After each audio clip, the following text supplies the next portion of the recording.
Hello students, welcome back to my channel educational galaxy. तो हम कर रहे हैं क्लास 9 साइंस का chapter 1 matter in our surroundings. तो हमने अपने चैप्टर को 4 टॉपिक्स में डिवाइड किया हुआ है, जिसमें से हम शुरू के 3 टॉपिक्स को कंप्लीट कर चुके हैं अपनी प्रीवियस वीडियोस में।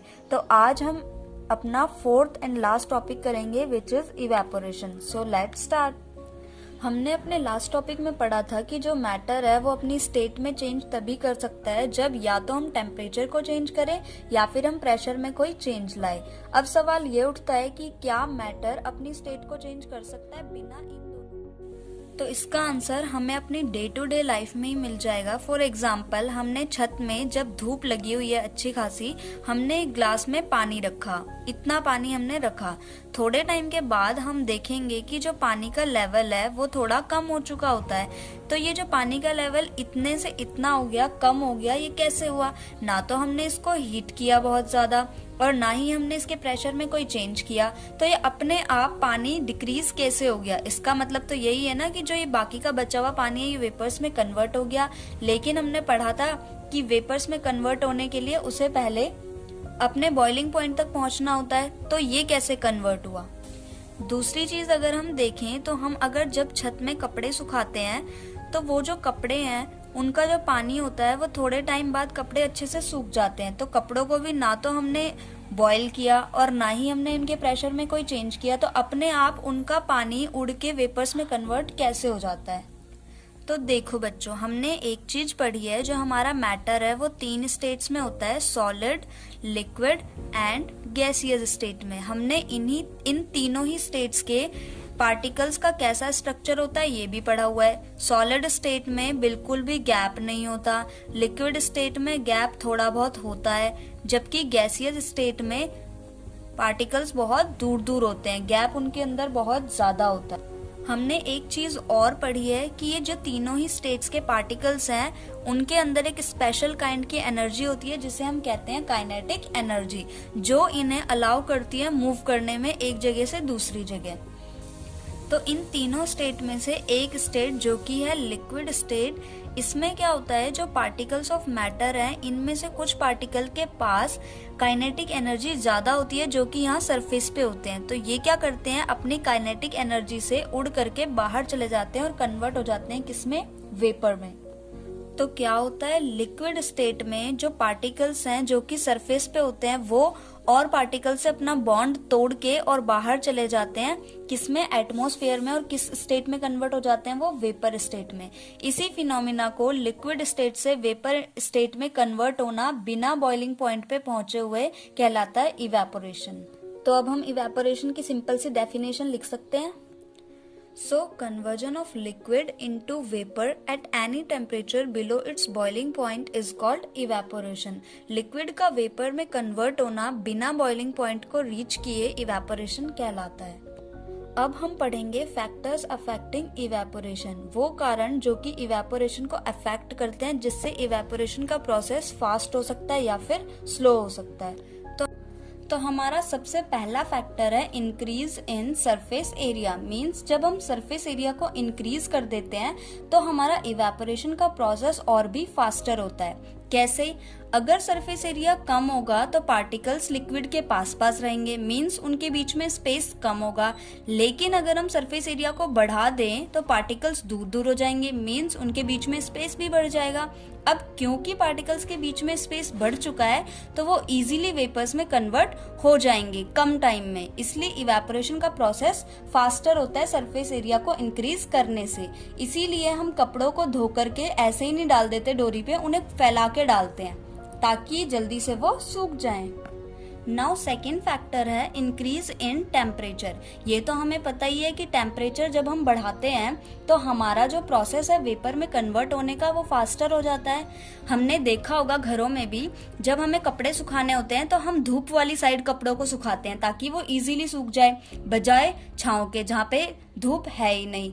तो क्या होता है, जो धूप होती है, जब धूप लगेगी तो टेम्परेचर बढ़ जाएगा।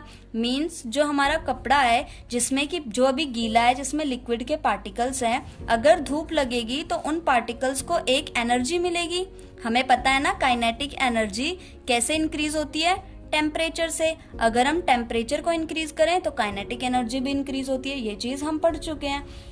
तो अगर हम धूप वाली जगह में कपड़ों को रखें तो टेम्परेचर वहां पे ज्यादा होता है, तो पार्टिकल्स की काइनेटिक एनर्जी भी ज्यादा होगी।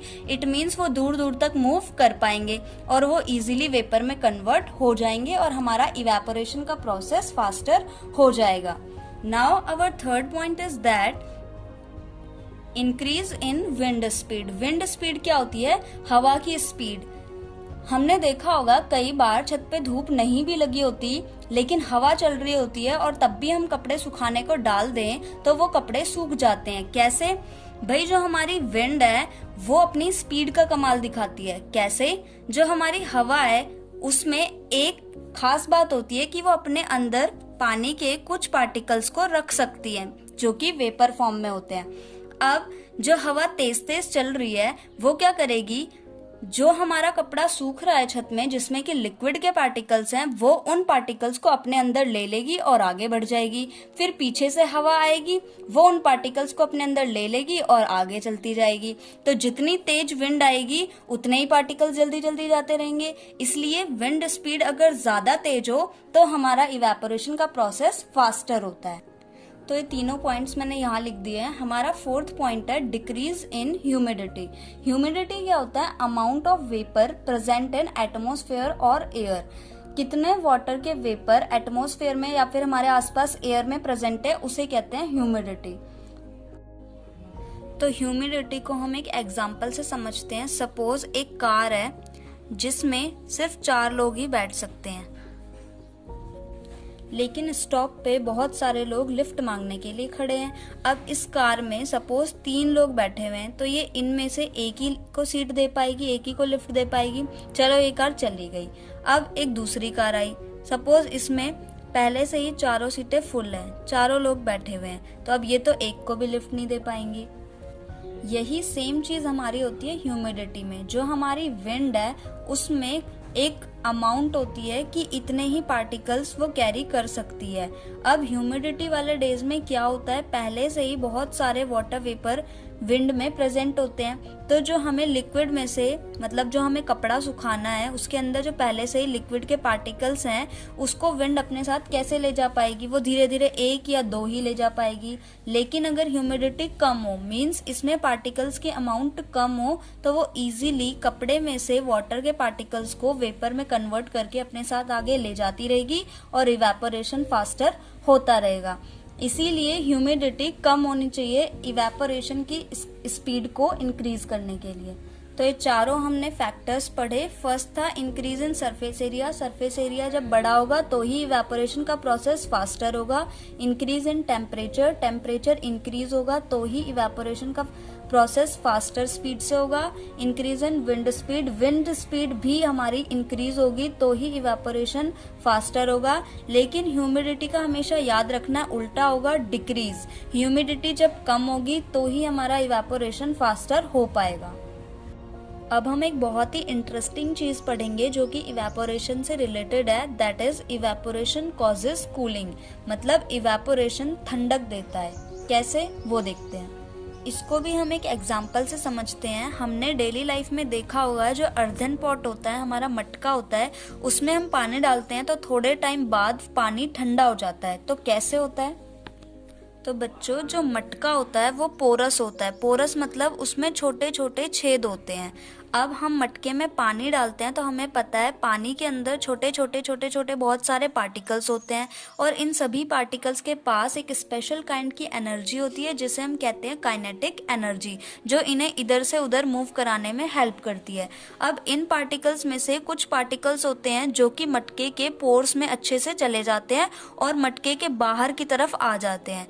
ये पार्टिकल्स और सभी पार्टिकल से एनर्जी लेके जो कि हीट के रूप में होती है, मतलब जो भी मटके के अंदर गर्मी है उसको अंदर अपने अंदर लेके और मटके के बाहर की तरफ पे लग जाते हैं। अब क्योंकि वो बाहर की तरफ आ गए हैं और सराउंडिंग्स में हमारे हीट है, गर्मी है, तो वो वहां से अपनी एनर्जी को रीगेन करके इवेपोरेशन का प्रोसेस होता है और वहां से वो वेपर में कन्वर्ट हो जाते हैं। मतलब जितना भी हमने पानी रखा था उसमें से कुछ बूंदे मटके के बाहर आ जाती हैं और वेपर में कन्वर्ट कन्वर्ट हो जाती है।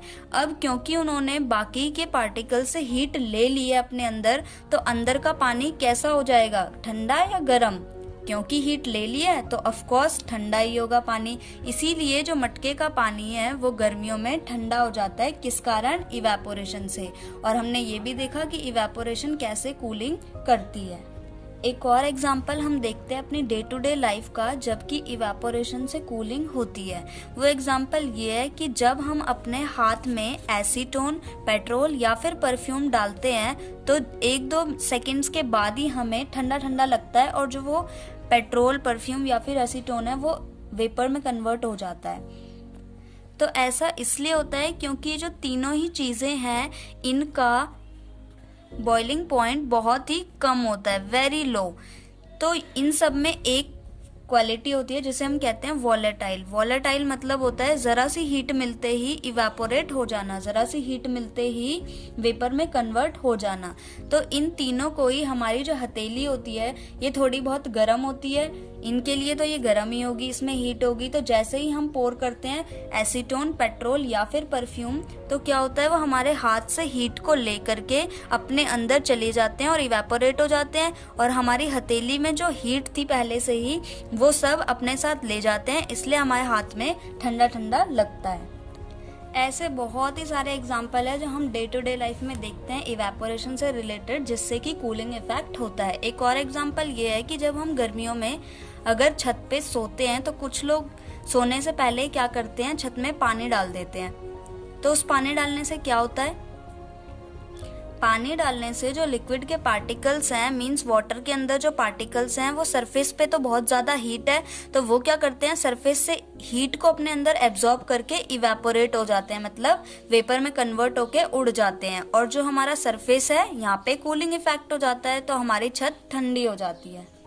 अब हम इवेपोरेशन पे बेस्ड 2 क्वेश्चंस देख लेते हैं जो कि हमारी एनसीईआरटी के ही हैं। तो हमारा फर्स्ट क्वेश्चन है, why does we wear cotton clothes during summer? हम गर्मियों में कॉटन क्लोथ्स पहनना क्यों पसंद करते हैं? तो इसका आंसर मैंने कुछ स्टेप्स में लिखा है, आई होप आपको समझ आ जाएगा इजीली। तो फर्स्ट स्टेप है, इन समर टेम्परेचर इज हाई। गर्मियों में हमें पता है टेम्परेचर बहुत ज्यादा होता है। वी प्रेस्पायर मोर, इसलिए हमें पसीना भी ज्यादा आता है। कॉटन हैज स्मॉल पोर्स, जो कॉटन है उसके अंदर छोटे छोटे पोर्स होते हैं, जैसे कि हमने पढ़े थे अर्थन पॉट में होते हैं। Now pores absorb sweat and it results evaporation. अब जो छोटे छोटे छेद होते हैं कॉटन में, वो पसीने को अपने अंदर एब्जॉर्ब कर लेते हैं, जिससे क्या होता है, इवेपोरेशन होता है। एंड हमने पढ़ा है evaporation keeps our body cool. Evaporation cooling करती है, इसलिए इवेपोरेशन हमारी बॉडी को ठंडा कर देती है। तो इसको हम सिंपली पैराग्राफ फॉर्म में भी लिख सकते हैं, in summer temperature is high so we perspire more and cotton has small pores, these pores absorb sweat and it results evaporation, so evaporation keeps our body cool, that is why we wear cotton clothes during summer. Now our second question is that why do we see water droplets on the outer surface of a glass containing ice cold water?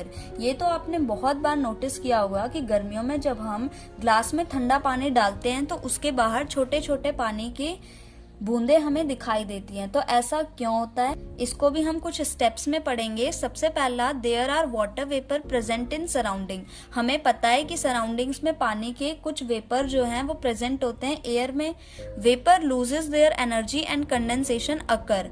जब ठंडा पानी glass में आता है तो आसपास का जो हमारा सिनेरियो है वो भी ठंडा हो जाता है, जिससे जो वेपर हैं वो अपनी एनर्जी को लूज कर देते हैं और कंडेंसेशन होती है। हमने कंडेंसेशन पढ़ा है, क्या होता है, conversion of vapour into liquid. तो यहाँ पे भी सेम चीज होती है, जो एनवायरनमेंट में कुछ वेपर प्रेजेंट है वो लिक्विड में कन्वर्ट हो जाते हैं। So water vapour converted into water droplets. Water vapour convert हो जाते हैं किसमें, वाटर ड्रॉपलेट्स में। We see these water droplets on outer surface of glass. हम इन्हीं वाटर ड्रॉपलेट्स को अपने जो हमारा ग्लास हमने लिया उसके बाहर देखते हैं, छोटे छोटे पानी की बूंदों के रूप में। तो अब से जब भी ठंडा ठंडा पानी हम निकालेंगे ग्लास में, हमें याद रखना है कि ये क्यों हो रहा है, सब इवेपोरेशन की वजह से। तो इसको भी हम सिंपल पैराग्राफ फॉर्म में लिख सकते हैं, there are water vapour present in surrounding, these vapour loses their energy and condensation occur, so water droplets converted into water droplets and we see these water droplets on outer surface of the glass. तो बच्चों अब हमारा last topic भी complete हुआ। आज हमने क्या क्या पढ़ा? इवेपोरेशन, उसके बाद factors affecting evaporation, then evaporation causes cooling और कुछ गिव रीजंस के क्वेश्चंस देखे। तो हमारा chapter 1 matter in our surroundings आज कंप्लीट हुआ। एक बार फटाफट से देखते हैं हमने चारों टॉपिक्स में क्या क्या चीजें पढ़ी थी। तो सबसे पहले हमने अपना फर्स्ट टॉपिक पढ़ा what is matter, then characteristics of particles of matter, जिसके अंदर हमने 3 कैरेक्टरिस्टिक्स पढ़े थे। Particles of matter have space between them, particles of matter attract each other and particles of matter are continuously moving. Third हमने पढ़ा states of matter, that is solid, liquid and gaseous. Fourth हमने पढ़ी properties of solid state, liquid state and gaseous state. इसके बाद change in states of matter पढ़े, जो कि 2 तरीके से चेंज होता है। फर्स्ट चेंज इन टेम्परेचर, इसके अंदर हमने change in degree Celsius to Kelvin and change in Kelvin to degree Celsius के क्वेश्चंस भी किए थे। इसके बाद हमने कुछ डेफिनेशंस देखी, जो कि थी boiling point, melting point, fusion, vaporisation, condensation, solidification, sublimation, latent heat of fusion, latent heat of vaporisation. इसके बाद चेंज इन प्रेशर पढ़ा, evaporation, factors affecting evaporation and last evaporation causes cooling. So I hope आपको ये पूरा chapter समझ में आ गया होगा। अब हम नेक्स्ट वीडियो में मिलेंगे चैप्टर 2 के साथ। तब तक के लिए